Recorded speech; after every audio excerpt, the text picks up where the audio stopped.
Ano ang trabaho mo kung lagi kang naghuhukay?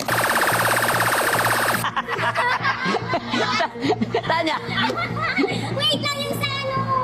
Sa- Construction worker. construction. Oh, sabi ni Tanya, sa construction. Survey!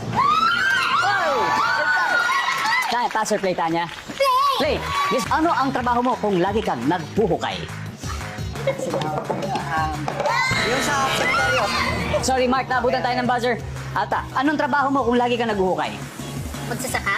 Magsasaka. Eh, magsasaka. Kung merong construction, magsasaka. Wala yan. Yes, nandyan. Cookie, anong trabaho mo kung lagi kang naghuhukay? Sa libingan. Sa libingan? Small torero? Wala. Okay, ang sabi ng survey ay... Tama, nandyan, Tanya. Anong trabaho mo kung lagi kang naghuhukay? Hardinero. Gardener. Hardinero! Hardinero, gardener!